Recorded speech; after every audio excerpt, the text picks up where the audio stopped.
Les saludo a todos en nombre del Señor, a todos los que están presentes, a los que virtualmente están entre nosotros. Y es un gozo y un privilegio, como siempre, compartir la palabra del Señor.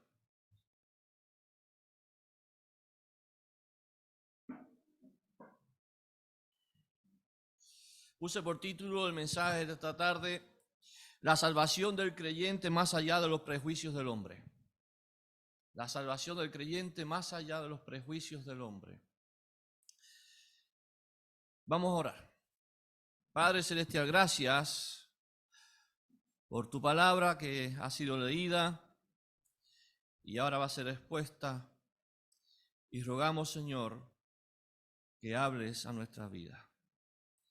Danos un corazón humilde para dejar pasar, Señor, tu palabra hasta lo más profundo de él. Ayúdanos a recibirla con gozo, a retenerla en nuestra mente, en nuestro corazón y a obedecerla poniéndola en práctica cada día. Señor, bendice tu iglesia, bendice la IBI, todos los que somos parte de esta congregación. Señor, que sea tú guiándonos siempre hacia tu voluntad con la ayuda de tu Espíritu Santo. Oramos, oh Padre, en nombre de Jesús. Amén. Libro de los Hechos, seguimos haciendo esta serie expositiva del libro de los Hechos. Son 28 capítulos, hoy día estamos en el capítulo 11 y en verdad cada día más nos vamos introduciendo en cómo fue que comenzó aquella primera iglesia, aquellos primeros cristianos. Eso es lo que narra Lucas en este hermoso libro de los Hechos de los Apóstoles, los comienzos de la iglesia. Hemos visto desde el día de Pentecostés cómo empezó la obra del Espíritu Santo, obrando, valga la redundancia, en nuevos creyentes. Vimos cómo la iglesia se multiplicaba en Jerusalén, cómo se predicaba el evangelio, y dice allí la palabra que se multiplicaban, y cada día se añadía a la iglesia lo que habían de ser salvos. Llegó la muerte de Esteban, el primer mártir cristiano, y ese mismo evangelio que era predicado allí en Jerusalén como centro, se empezó a expandir hacia otros lugares, hacia otras regiones, gracias a la persecución a que fueron sometidos. Pero todo estaba en el plan de Dios. Vimos cómo en Samaria Dios utilizó a Felipe para hacer fructífera la predicación del evangelio. Y ya allí en ese entonces tuvieron que ir Pedro y Juan. ¿Recuerdan aquello? Tuvieron que ir Pedro y Juan porque les llamó la atención que los samaritanos, aquella raza despreciada por los judíos más conservadores, recibían la palabra de Dios y se convertían a Cristo. Pedro va a Lida, Olot, con una región, lo vimos en el mapa ese día domingo, hace 2 domingos atrás, donde sana a un paralítico, ¿recuerdan? Eneas. Luego de Lot sube a Jope, donde resucita a Dorcas. Dios hacía milagros, señales, maravillas en aquellos lugares. Y allí en Jope se queda en casa de un curtidor, un hombre que era declarado común, o para decirlo más justamente, inmundo, por las leyes religiosas de los tiempos, porque su trabajo era con animales muertos. Ya allí Lucas, el escritor, empieza a dar detalles de cómo Dios fue preparando el camino para que se cumpliese el plan que él tenía de ir más allá en Jerusalén, Judea, Samaria y hasta lo último de la tierra. Estando allí en Jope, tuvo una visión. Esa visión era relacionada a una de las leyes de limpieza y de purificación que Dios había indicado a su pueblo. Era relacionado a los animales que no podían en ese entonces comer, porque si comían de algunos de esos animales, podían ser declarados también impuros. Levítico capítulo 11, allí puede usted ver más sobre ese tema. Ahora, no hay mucha claridad sobre el por qué Dios impidió,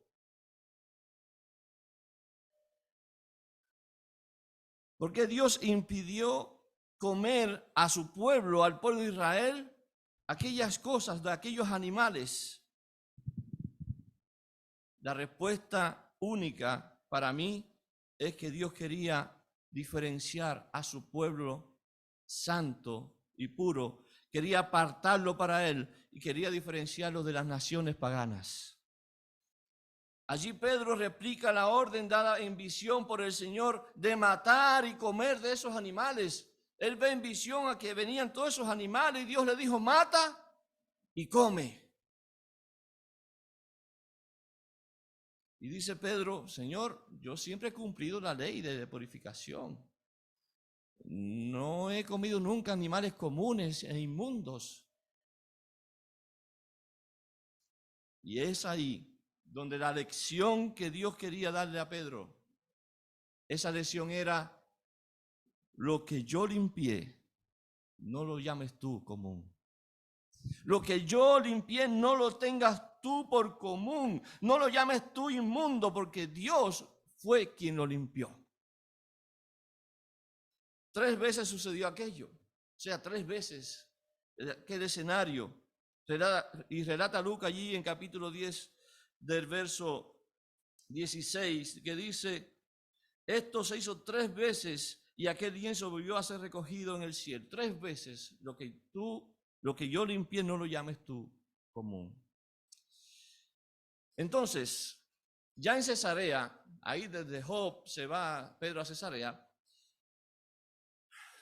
Cesarea está como 80 kilómetros en la zona noroeste de Jerusalén, que está acá, y Cesarea está al norte, unos 80 kilómetros. Allí en esa ciudad marítima había un centurión romano llamado Cornelio, un gentil que no era judío, ¿verdad? Y también este hombre, Cornelio, tuvo una visión. Y este hombre oraba, dice la Escritura, daba limosnas. Y dice allí que se le apareció en esa visión como algo resplandeciente o alguien resplandeciente. Dijo, tu oración y tus limosnas han subido delante de Dios. Qué interesante. Cornelio no era cristiano. Cornelio no era judío, pero sin embargo tenía fe. Y daba limosna y oraba delante de Dios. Entonces ese ángel, por decirlo de esa manera, envía por Pedro, dice, ve y envía por Pedro uno que está en casa de un Simón curtidor y ve, dile que venga a ti. En resumen, fue eso lo que dijo el ángel, las indicaciones que le dio. Entonces 3 hombres bajo el mando de Cornelio fueron por Pedro. Justo al Pedro terminar de ver su visión, llegaron estos 3 hombres. Y notemos lo que dice el verso 19 y 20 del capítulo 10. Y mientras Pedro pensaba en la visión, le dijo el Espíritu, he aquí 3 hombres te buscan. Esos 3 hombres habían sido enviados por Cornelio desde Cesarea hasta Job. Descendieron hasta Job. Verso 20. Levántate pues y desciende y no dudes de ir con ellos. Y es aquí lo importante, porque yo los he enviado. Dios tenía el control de todo amados hermanos, yo los he enviado. Todo, amados, todo, absolutamente todo está bajo el control del Espíritu Santo. Nada al azar, nada a la casualidad. Pedro no se resiste y va hasta Cesarea, hasta la casa de Cornelio. Y amados, este hombre Cornelio, dice la Biblia, que había reunido mucha gente en su casa, como dice el verso 27 del capítulo 10. Dice allí, y hablando con él, entró y halló a muchos que se habían reunido. Eso es un importante detalle. Y la clave entonces, hermano, está en la visión que tuvo. Pedro entendió por qué Dios le había enviado hasta allí. Ya ahora estoy en casa de personas que consideramos inmundos, podría decir Pedro, pero Dios me ha dicho que no lo son, que no les debo llamar común o inmundos, como está en el verso 28. Pedro, te he mandado a buscar porque Dios me dijo, dice Cornelio, que tenías algo que decirnos. Ahí está en el verso 33. Así que luego envié por ti, después de que tuvo la visión, dice Cornelio, así que luego que envié por ti, tú has hecho bien en venir. Ahora, pues, que tengo toda mi gente aquí reunida, mi familia, sirvientes, mucha gente. Ahora, pues, todos nosotros estamos aquí en la presencia de Dios para oír todo lo que Dios te ha mandado. Wow. ¿Qué cosa es esa, no? Pedro, amados hermanos, nuevamente reconoce la intención de Dios. Dios no hace acepción de personas.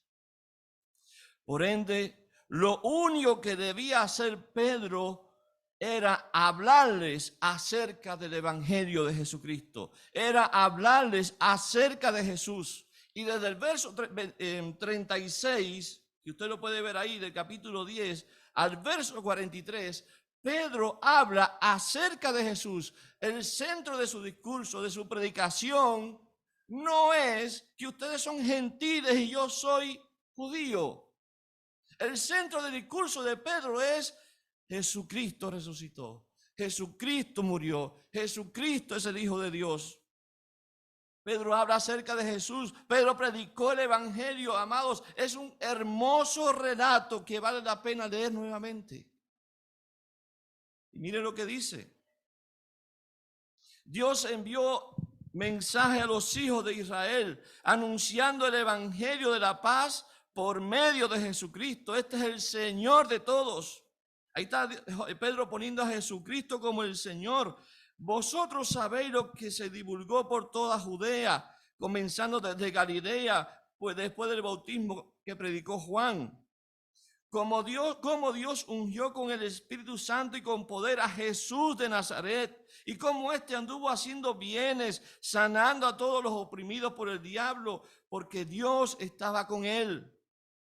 Y nosotros somos testigos de todas las cosas que Jesús hizo en la tierra de Judea y en Jerusalén, a quien mataron colgando de un madero.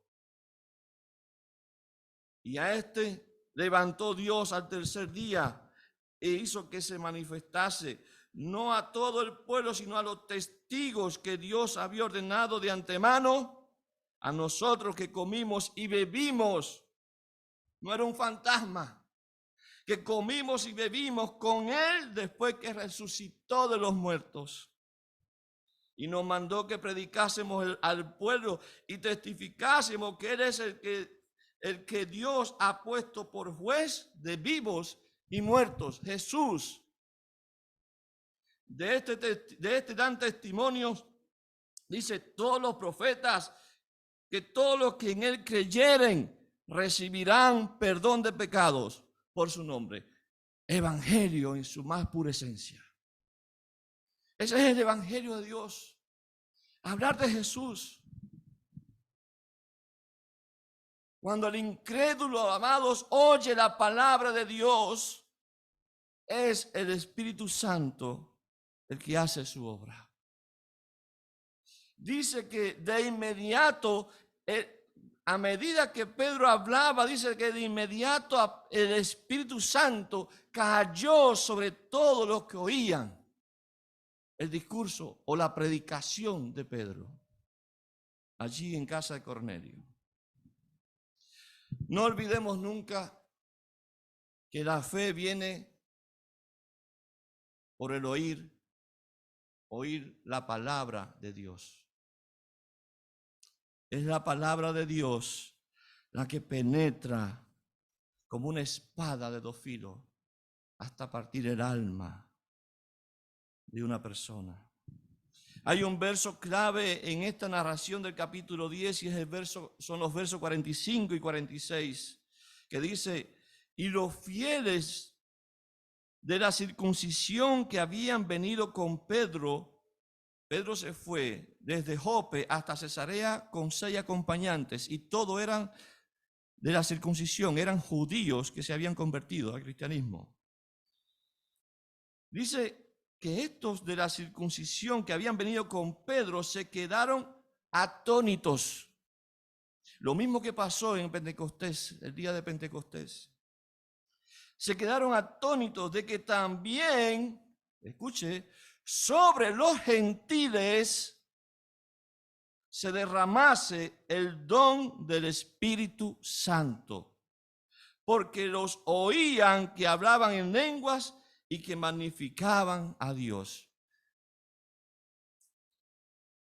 Recuerden, hermanos, que en Pentecostés quienes recibieron al Espíritu Santo, quienes hablaron lenguas, quienes recibieron allí todas aquellas manifestaciones, ¿quiénes eran? Judíos solamente.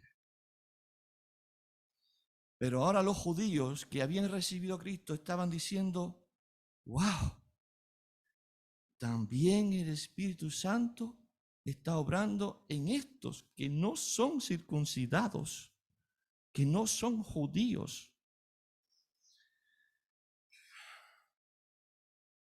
Pero además, Pedro dice en la última parte, allí en el verso 47, entonces Pedro respondió: ¿puede acaso impedir alguno el agua para que no sean bautizados todos estos que han recibido al Espíritu con mayúscula, al Espíritu Santo, también como nosotros?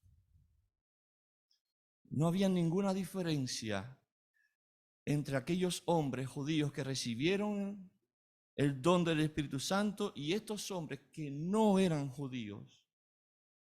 También lo recibieron de la misma manera. Usted lo puede buscar allí en Hechos capítulo 2.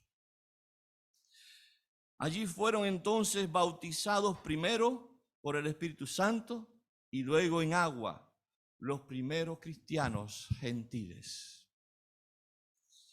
Ese pueblo, amado, que no era pueblo, que no había sido tenido presente hasta ese momento. Ese pueblo despreciado por otros, por muchos llamados perros o gentiles. Esos paganos, pueblos idólatras, sin Dios. Esos pecadores, esos que no tienen ley, que no tenían escritura, que no han conocido de Dios. Esos mismos despreciados estaban siendo alcanzados por el Evangelio, por la palabra de Dios, y estaban siendo transformados por el Espíritu Santo de Dios, convirtiéndolos en una nación santa, como dice Pedro, en un pueblo entonces adquirido por Dios. Llegamos entonces al capítulo 11 y me era necesario recapitular un poco, aunque no lo hago yo solamente. El mismo Lucas, el que escribió el libro de los Hechos, este tratado, le da tanta importancia a este acontecimiento, amados, que lo vuelve a escribir, y una vez más Lucas resalta la importancia de lo que allí había ocurrido en casa de Cornelio. no era cualquier cosa. Quizás hubieron muchas experiencias, anécdotas, historias que Lucas no recogió en este libro de los Hechos, pero para él fue muy relevante que la llegada de los primeros cristianos gentiles fuese recogida una y otra vez por su pluma, por decirlo de esa manera, ¿no? Pero hay algo, hermanos. La religiosidad de muchos querían seguir excluyendo a personas de la salvación de Dios. Por eso, el punto número 1 es la contienda por causa de las tradiciones excluyentes. Los versos 1 al 3 dicen: oyeron los apóstoles y los hermanos que estaban en Judea que también los gentiles ya había llegado el cagüín. Parece, ¿no? El chisme. Porque sonaba así. ¿Cómo es que los gentiles? Oyeron los apóstoles y los hermanos que estaban en Judea que también los gentiles habían recibido la palabra de Dios. Y cuando Pedro subió a Jerusalén, disputaban con él los que eran de la circuncisión, diciendo: ¿por qué has entrado? Mire la cosa que le dicen. ¿Por qué has entrado en casa de hombres incircuncisos? No se habían circuncidado. Recuerden ustedes que la circuncisión era una señal del pueblo judío. Era un pacto de Dios con Abraham. Algo que también diferenciaba al pueblo de Dios de las demás naciones de la tierra. ¿Y por qué has comido con ellos? ¿Quiénes estaban contendiendo con Pedro? Miren quiénes. Los apóstoles y hermanos. Significa que no solamente los apóstoles, sino que también judíos convertidos ya al cristianismo, que formaban parte de la iglesia en Judea y en Jerusalén. ¿Cómo supieron si Pedro aún no llegaba? Por eso dije, ya había llegado el cagüín antes. Bueno, tal vez algunos de los que le acompañaron a Pedro fueron adelantados, no sabemos, no se explica, ¿verdad? Se narra que Pedro quedó allí porque fue invitado por estos hombres de Cesarea a quedarse unos días allá, ¿ya? Ahora, al llegar a Jerusalén, lejos de recibirlo con alegría y con gozo, hay gozo en los cielos porque un pecador, ¿qué cosa? Se arrepiente, ¿verdad?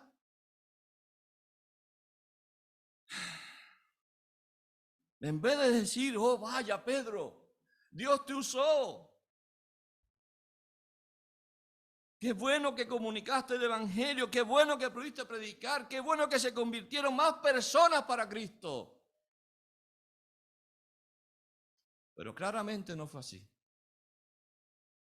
Dice Lucas que los apóstoles y hermanos, repito, que eran cristianos judíos, eran cristianos, pero ellos pensaban de la misma manera que Pedro, antes de la visión de aquellos animales inmundos, que la salvación y el Espíritu Santo era solo para cierto grupo de personas y para nadie más.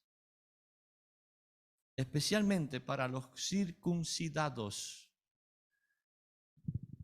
Y Lucas los identifica como los de la circuncisión para hacer notar que estos hombres que ya tenían a Cristo en su corazón,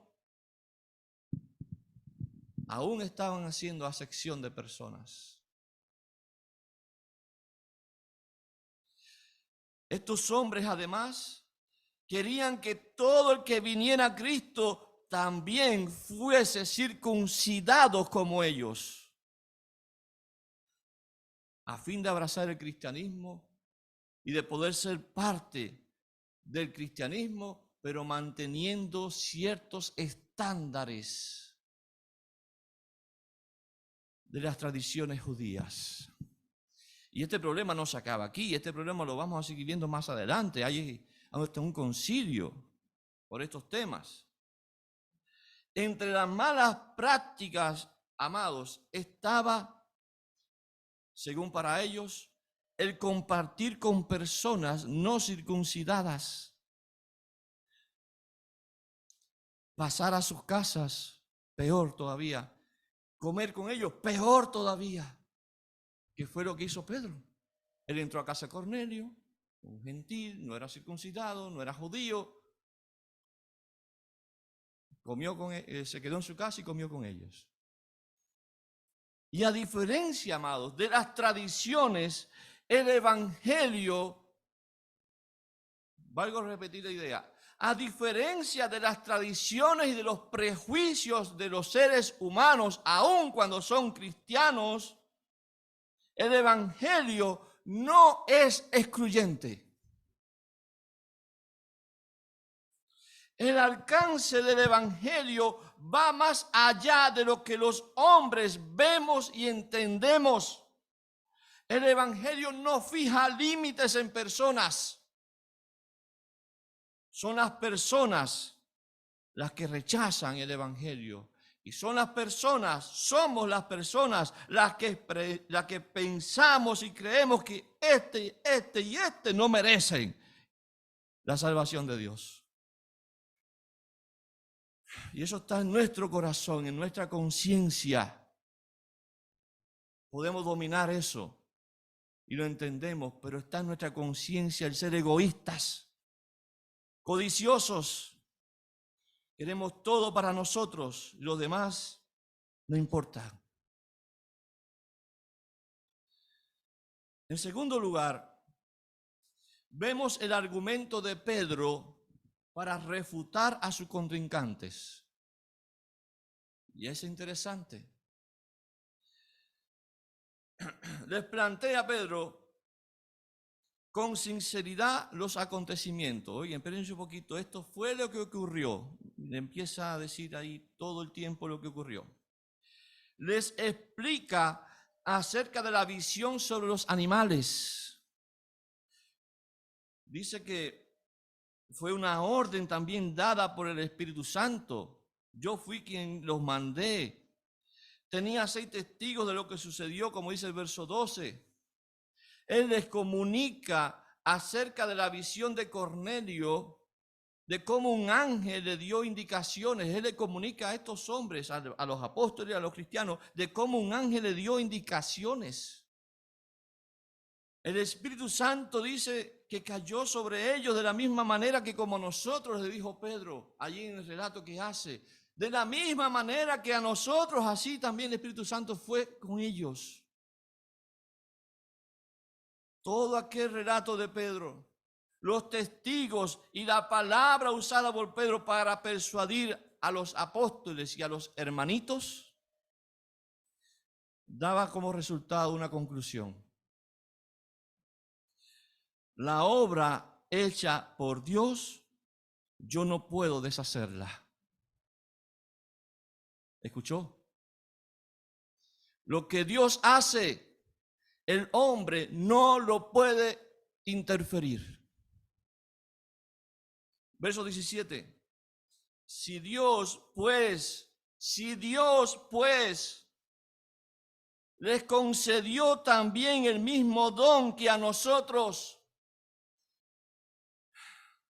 que hemos creído en el Señor Jesucristo, ¿quién era yo para estorbar a Dios? ¿Quién eres tú? ¿Quién soy yo para estorbar a Dios? ¿Quiénes son ustedes, apóstoles y hermanitos? ¿Quiénes somos para decirle a Dios lo que tiene que hacer con una persona o con un grupo de personas? ¿Quiénes somos? Y tal fue aquella defensa de Pedro, ¿de qué manera se puede callar a una persona tradicionalista, religiosa, llena de prejuicios contra otros creyentes, sino con la verdad de la palabra de Dios? y también bajo la autoridad de Dios. Dice Lucas, oídas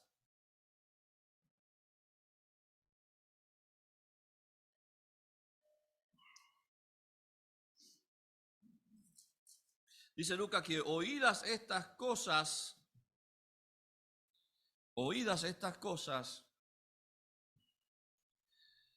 se callaron. Nadie pudo rebatir lo dicho por Pedro. Nadie, absolutamente nadie, por mucho que sean tradicionales, puede refutar la palabra de Dios. Nadie, ninguna tradición está por encima de la palabra de Dios. La conclusión a la que llegaron está en el verso 18. Entonces, oídas estas cosas, callaron y miren lo que hicieron.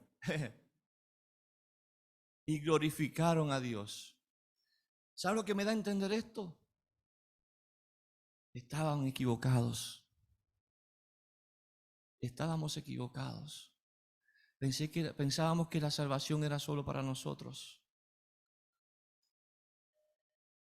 Pero lo que me llama la atención aquí es que quedaron ¿cómo? Callados. En una posición tal vez de, me convenció porque hablaste de la palabra, o de humildad al escuchar a Pedro. Y eso los llevó a glorificar a Dios. Y qué bonito cuando uno está equivocado y alguien con amor y principalmente con la palabra de Dios te hace recapacitar de un grave error como el que estaban cometiendo estos hombres, apóstoles y hermanos en la fe. Estaban excluyendo a otros de la salvación que ni siquiera era de ellos, era de Dios. Dios no hace acepción de personas. Una vez más, Lucas nos recuerda esta historia para que sepas y quedes claro que no hace acepción de personas. Que si otros te rechazan, aun cuando profesan una fe, créeme que Dios no. Dios desea la salvación del pecador. Por cuanto todos pecaron, estamos destituidos de la gloria de Dios. Pero a Dios le ha placido enviar a su Hijo unigénito para romper, para quebrar aquellos prejuicios humanos, para romper la separación que había entre Dios y nosotros. Él vino a este mundo para hacernos hijos de Dios. Y la única manera de hacernos hijos de Dios es que alguien nos predique su palabra, la recibamos y el Espíritu Santo obre en nosotros. Escucha la palabra de Dios. Abre tu corazón para que el Espíritu Santo haga su obra perfecta y completa en ti. Dios te puede cambiar, Dios te puede transformar, puede darte lo que realmente necesitas. Ser salvado de la condenación del pecado. Ese pasaje, amados, termina diciendo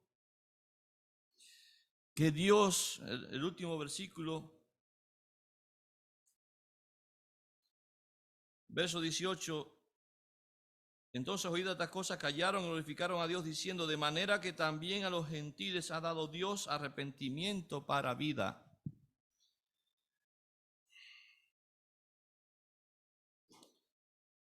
Dice allí que Dios también ha dado arrepentimiento para vida. Sí, arrepentirse de sus pecados. Cree en Jesús y tendrás vida eterna, si te arrepientes de tu pecado. Y note usted lo que dice ahí el pasaje. ¿Puede usted arrepentirse si Dios no le concede ese regalo? El pasaje es claro en decir, Dios ha dado arrepentimiento a todo aquel que cree. Algunas consideraciones. Recalcamos lo que se predicó la semana pasada a través del hermano Robin, y que por causa de la importancia del tema lo volvemos a hacer porque Lucas lo consideró 2 veces. Punto A. Dios no hace acepción de personas.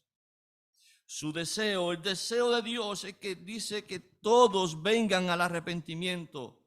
Como dice la Escritura en 2 de Pedro 3:9. El Señor no retarda su promesa como algunos tienen por tardanza, sino que es paciente para con todos nosotros, no queriendo que ninguno perezca, sino que todos procedan al arrepentimiento.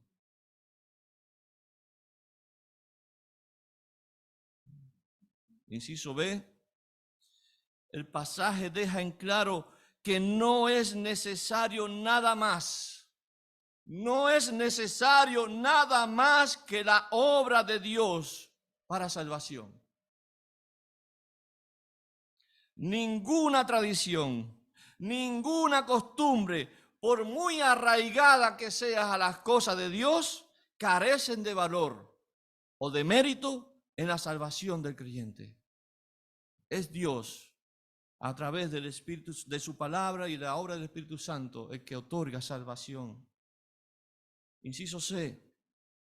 Solo es necesaria la palabra de Dios, la obra del Espíritu Santo y la soberanía de Dios en dar salvación a cualquier persona. La salvación del creyente no depende del que quiere, sino de Dios que le concede ese precioso regalo. Inciso D. No hay otra arma para salvación más poderosa que la palabra de Dios para abrir el camino del corazón del pecador. Romanos 1:16, debemos saberlo de memoria este versículo.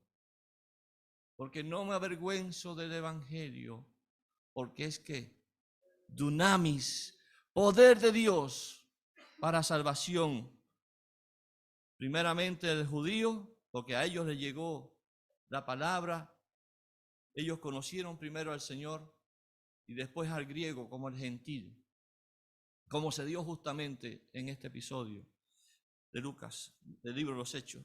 Inciso E, el pasaje, ni el anterior que leímos la semana pasada con Robin, ni este que es una continuación o una redundancia, no trata de dar relevancia a lo que debemos o no comer como algunos intentan. Es solo el mecanismo que Dios usó para llamar la atención de un hombre judío apegado a las leyes judías como Pedro sobre su plan de salvación hacia los gentiles. Inciso F, no impidamos la obra de Dios poniendo nuestro criterio acerca de si una u otra persona merece o no ser salva. De hecho, ni usted ni yo lo merecíamos. Inciso G o G, como nos pueden llamar, inciso G. Dios tiene todo ordenado. Fue Él quien hizo todo para que llegase la salvación a Cornelio y su familia. Creo que también lo tiene con la esposa, con esa esposa, con ese esposo, con ese hijo y con esa hija, con esa madre o ese padre que no conoce de Dios. Tú solo ora por ellos y haz lo que Pedro. Predica a Cristo con palabras y con tu vida. Y sabes que a pesar de todo ello, es de Dios la obra en el corazón para salvación. Inciso H. Glorifica a Dios porque Él sí se lo merece. Iglesia,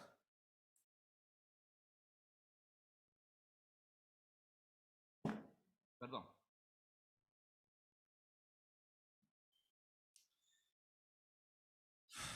¿Hay alguna cosa que te impida que hables de otros a Cristo? ¿Algo te ata que no puedes hacerlo? ¿Existe algún impedimento en tu corazón que prefieres quedar callado y no hablar de Jesús? Quita todo lo que impide acercarte a esa persona. Que tú hoy seas cristiano y esa persona no significa que Dios no le tenga planes con su vida. Cornelio era un jefe militar, además el jefe de una gran familia. Tenía personas que le servían a él y a su familia. Muchas personas, dice allí el pasaje. Muchas personas se juntaron a escuchar a Pedro. Cornelio los involucró a todos. A todos les dio la oportunidad de escuchar la palabra de Dios. Y eso es un lindo ejemplo para replicar en nuestros hogares. Hagamos lo mismo. Dile al pastor y ancianos de la iglesia: quiero que vengan a mi casa y hablen de Cristo a mi familia. Busca ese deseo en tu corazón, porque créeme que sin Jesús no hay salvación. Si no predicamos a Cristo, no hay salvación. Y nuestra familia querida, amada familia, podrían perderse en la eternidad sin Dios.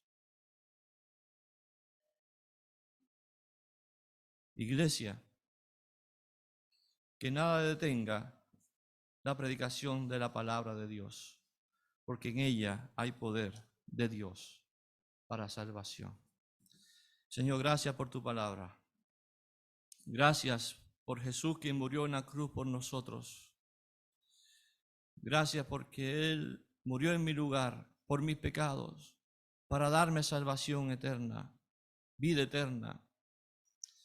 Padre, yo te pido por los hermanos, hermanas, en general, por todos los que estamos reunidos virtual y físicamente en este lugar, que han escuchado tu palabra. Te pido, Dios, que si alguien aún no conoce de Jesús, pueda conocerlo, que tú hayas hablado a su vida, que tú cambies, que tú transformes su corazón y esa persona pueda recibir la salvación que solamente tú das. Señor, toca el corazón de no cristianos y de cristianos en este lugar. Guíanos siempre, Señor, a buscar y a hablar a aquellos que necesitan de tu amor, de tu gracia, de tu consuelo, de tu compasión, pero sobre todas las cosas, a aquellos que necesitan de la salvación. Ayúdanos, Señor, y danos fuerzas para hacerlo. En tu nombre oramos, Jesús. Amén. Dios les bendiga, amados.